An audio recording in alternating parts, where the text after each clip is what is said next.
Hi everybody, welcome to the Word at One for Tuesday, December 28th. I'm downstairs in my parents' house and there's a wood-burning stove down here, and this was a big part of my childhood. Whenever there was a rainstorm, which there has been a lot of rain lately, which is great, up in the hills here where my parents live, there's a lot of trees, and so power lines were affected just about every year for a day or a couple of days. And so we'd all gather in here and my dad would make a fire in the stove and we would be able to even heat up water or cook, kind of simple things on top of the stove. And to me, that always kind of felt like, this is the version of camping that I can get on board with. So this is what we could do. And I would read books by Laura Ingalls Wilder and others who grew up on farms in the 19th century. And this was the way that they lived, was making food in wood-burning stoves. And so it was fun during the time as a kid to do that, but I don't think I want to live like that all the time. That was, that's something they did way back when. Well, today and Tuesday in the Prophets, we're going to continue with the Christmas story and the importance of the town of Bethlehem, which means house of bread.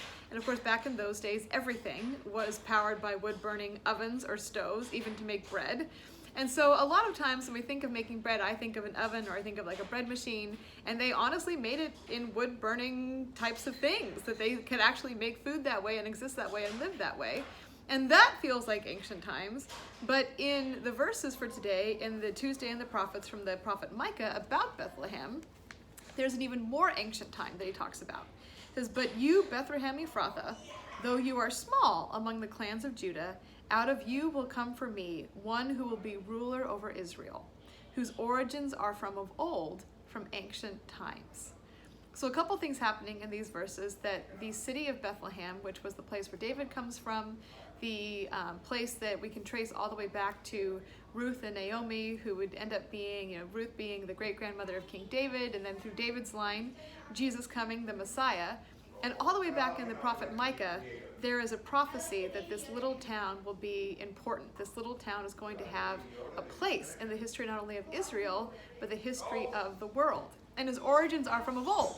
And we're not just talking about, he was there from a few centuries before when life even looked a little bit different, or for us, when life looked a lot different a couple centuries ago. But he is from an ancient time, even before what we could picture or understand. He is from of old. He is from always. So one of the things about the prophecies of the Messiah is it talks about a person, but the importance of who Jesus is that he was fully a person, fully human, but fully God. So not only was he from of old or ancient times, but he always was, and he always will be. He was never created. So there was never a time when he was not. So the prophet Micah is foreseeing the entrance of the Messiah. He's foreseeing where the Messiah will come from, which is going to be important when King Herod is looking for that answer, and we'll talk about that with next Monday in Matthew. But also that these ancient times that they're talking about are the times that always have been. Not the time of wood-burning stoves versus the time of electric ovens, but the times that always have been, that Jesus always has been and always will be, but became flesh for a certain period of time for you and for me, and became flesh in that little town that, though it was small among the clans of Judah, something really big took place there. We'll see you all tomorrow.